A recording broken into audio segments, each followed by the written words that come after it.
पटना में एक जगह है जिसे हड़ताली चौक कहा जाता है। सालों भर लोग यहाँ धरना प्रदर्शन करते हैं, सरकार के खिलाफ तख्ती लगाकर बैठे रहते हैं। जब पटना में विधानसभा की बैठक होती है तब यहाँ भीड़ और बढ़ जाती है। लेकिन नीतीश कुमार के राज में शायद अब इस जगह पर यानी हड़ताली चौक पर या तो ताला लग जाए या फिर इस जगह का नाम ही बदलना पड़े।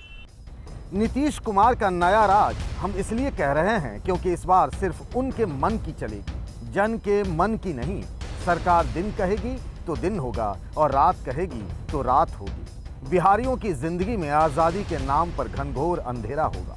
अंधेरे के उस पार सरकार के आदेश को सर माथे पर रखने की मजबूरी होगी। यही मजबूरी बिहार की जनता की आदत होगी और फिर फितरत भी। गवर्नमेंट का अगर ये आदेश है तो मेरे हिसाब से सही है कि गवर्नमेंट ये आदेश दे रही है। अगर कोई बच्चा तोड़फोड़ कर रहा है या कुछ कर रहा है तो ये चीज नहीं होनी चाहिए, इससे गवर्नमेंट का नुकसान होता है। ये तो एक तरीका से अच्छा ही है कि देखिए जो ज्यादा लेकिन तोड़फोड़ करना ये तो गलत है, वैसा तो करना नहीं चाहिए। और सरकार को भी समझना चाहिए कि स्टूडेंट को ज्यादा लेट तक रिजल्ट नहीं दे, जितना जल्दी हो सके रिजल्ट दे दे और नौकरी का व्यवस्था करे, क्योंकि बहुत चीज है कि व्यवस्था नहीं कर रही है सरकार। वही जनता जिसे लोकतंत्र में हम जनार्दन कहते हैं, भगवान मानते हैं, ईश्वर समझते हैं, चुनाव में जिसके दरवाजे पर नेता सर झुकाते हैं, उसके लिए अच्छे दिन लाने की कस्में खाते हैं। जिसके जनादेश से नीतीश कुमार बिहार के मुख्यमंत्री हैं, उसी जनादेश में छिपी है नीतीश बाबू के बदलने की कहानी। जेपी मूवमेंट से निकले एक नायक के खलनायक की तरह फैसले लेने की कथा। आइए आज हम आपको विस्तार से बताते हैं, लेकिन इसके लिए आपको 3-4 महीने पीछे चलना पड़ेगा। कहते हैं ना कि अतीत से ही वर्तमान का पता चलता है। उन दिनों बिहार में चुनाव चल रहा था। नीतीश कुमार के 2 भतीजों ने उनकी नाक में दम कर रखा था।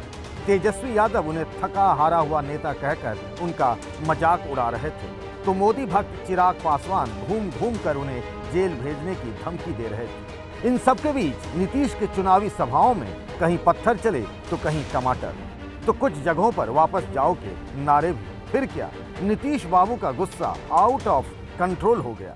आप सोच रहे होंगे कि आखिर बिहार चुनाव की बातें हम आपको आज क्यों बता रहे हैं। ये बताना बड़ा जरूरी था। यहीं से तो नीतीश कुमार को आइडिया मिला, जिस पर अब उनकी सरकार और पुलिस तन मन धन से काम कर रही है। चुनाव के बाद बीजेपी बिग ब्रदर बन गई। चुनाव जीतकर भी नीतीश हार चुके थे, फिर भी नीतीश मुख्यमंत्री बने क्योंकि बीजेपी ने चुनाव में ऐसा ही वादा किया था। नैतिक बल गंवा चुके नीतीश ने लोक लाज बचाने के लिए एक नई चाल चली। सत्ता का उन्हें कोई मोह नहीं है। 43 सालों का राजनीतिक करियर, केंद्र में रेल मंत्री से लेकर कृषि मंत्री, 15 सालों से वे बिहार के मुख्यमंत्री हैं। नाम नीतीश कुमार। जयप्रकाश नारायण और कर्पूरी ठाकुर को अपना गुरु बताते हैं नीतीश कुमार। इंदिरा गांधी की तानाशाही के खिलाफ जेपी ने देश भर में आंदोलन शुरू किया था। इंजीनियरिंग की पढ़ाई के बाद नीतीश भी इस आंदोलन में कूद गए। लालू यादव और सुशील मोदी भी उनके साथ थे। तब Lalu Patna university student union के प्रेसिडेंट और मोदी यूनियन के महासचिव थे। जेपी मूवमेंट में नीतीश को भी जेल जाना पड़ा। लेकिन राजनीति की विडंबना देखिए, आंदोलन से निकले हुए नेता नीतीश कुमार को अब आंदोलन से, विरोध से, प्रदर्शन से एलर्जी है। उन्हें खिलाफत की हर आवाज से नफरत है। कौन कहता है कि निंदक नीरे राखिए, मतलब आलोचक को करीब रखिए, वो आपकी गलतियां बताएगा। लेकिन नीतीश बाबू को तो अब सवालों से भी परहेज है। जो उनके मन का नहीं, वो अब सरकार के खिलाफ बगावत है। नहीं, ये सवाल, आपका सवाल बिल्कुल गलत है। आपका सवाल अनुपयुक्त है। मैं कह रहा हूं और अच्छी तरह जान लीजिए कि आप इस तरह से पुलिस को डिमोरलाइज मत करिए। और आप अच्छी तरह जान लीजिए, आप अच्छी तरह जान लीजिए, जरा जा करके दूसरे राज्यों में भी चले जाइए। मैं भला आपसे कोई बात कर सकता हूं? आप इतने महान व्यक्ति हैं और आप किसके समर्थक हैं? मैं आपको डायरेक्ट पूछ रहा हूं। आप जो जिनको राज मिला 15 साल तक, पति पत्नी के राज में जितना अपराध होता रहा, आप उसको क्यों नहीं हाईलाइट करते हैं? आप करिए, हम काहे भाषण दे रहे हैं?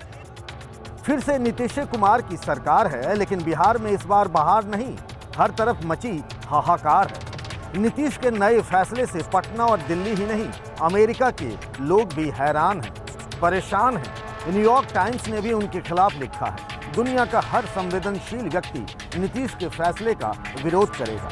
बिहार में अगर आपने अपनी किसी भी मांग को लेकर प्रदर्शन किया तो फिर आपकी खैर नहीं, आपका चरित्र प्रमाण पत्र खराब किया जा सकता है।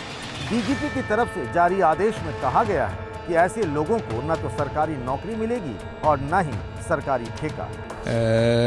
लोकतंत्र में अपनी बात कहने और अपनी बात कहने रखने का अधिकार सभी को है, और उस अधिकार से ये आदेश जो है कहीं किसी प्रकार की छेड़छाड़ नहीं करता है।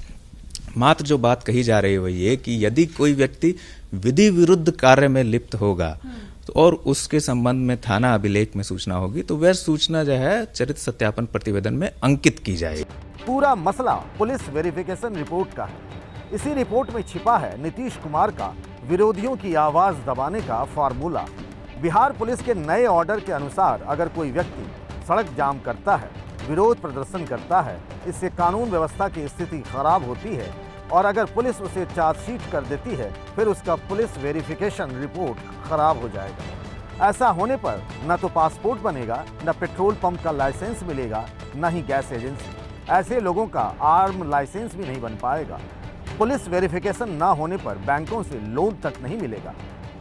इसे ऐसे समझिए कि अगर आप सरकार की नज़रों में चढ़ गए तो फिर मुश्किलें बेताल बनकर आपके कंधे पर चढ़ जाएंगी। इसीलिए तो विपक्ष ने नीतीश कुमार के इस फैसले पर आसमान सर पर उठा लिया है। अप्रत्यक्ष रूप से ये कहा जा रहा है कि सरकार का अगर आप विरोध करते हैं, सड़क पर उतर कर विरोध करते हैं, वैसी हालत में आपको सरकारी नौकरी नहीं मिलेगी। सीधे आप चेतावनी दे रहे हैं। ये प्रवृत्ति जो है मैंने लोकतंत्र के लिए बहुत खतरनाक है। लोकतांत्रिक अधिकार आपके जो है छीनने जा रहे हैं तो लोकतंत्र चलेगा कैसे? अगर इस तरह का कानून बनेगा तो सीधे कहिए कि नहीं साहब हम सत्ता में आ गए और अब हमारा कोई विरोध नहीं करेगा, जो मन में आएगा जैसे मन में आएगा हम काम करेंगे, हमारी सरकार काम करेगी। बात बस इतनी सी ही नहीं है, घर के बाहर ही नहीं, पहरा तो घर के अंदर भी रहेगा। अब तो सोशल मीडिया में मन की बात करने पर भी जेल जाना पड़ सकता है। अगर आपके मन की बात सरकार को अपने मन की नहीं लगी, सरकार को लगा कि ये तो उनकी शान में गुस्ताखी है, फिर तो मुसीबत ही मुसीबत है। इसीलिए फेसबुक, यूट्यूब, इंस्टाग्राम पर कुछ भी पोस्ट करने से पहले 100 बार सोच लीजिए।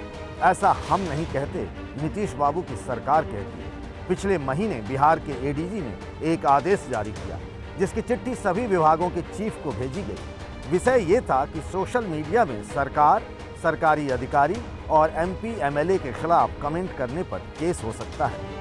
सरकार को क्या अच्छा लगा या फिर क्या बुरा लगा, ये सरकार ही तय करेगी। और किसी तरह का सोशल मीडिया का मिसयूज अगर होता है तो वो साइबर क्राइम की श्रेणी में आता है।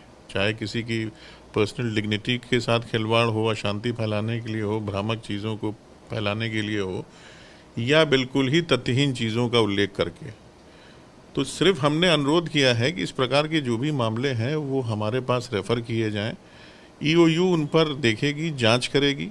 विधिवत जांच में यदि वो मामले कॉग्निजेबल ऑफेंस संज्ञेय अपराध के बनते हैं तो उनमें कानूनी कार्रवाई की जाएगी।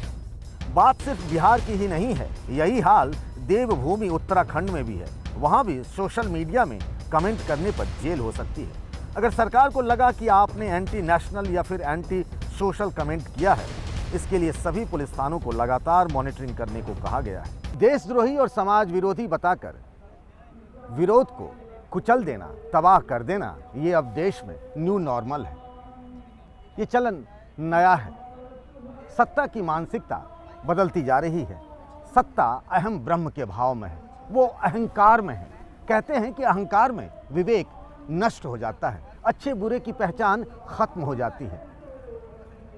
सरकारों को इस बात का गुमान है कि समय नहीं बदलता है, लेकिन सत्ता में बैठे लोगों को इतिहास जरूर पढ़ना चाहिए। कहने, लिखने, बोलने और पढ़ने की आज़ादी का गला घोंटने वालों का क्या हुआ? इतिहास अपने आप को दोहराता है। आज के लिए बस इतना ही। नमस्कार।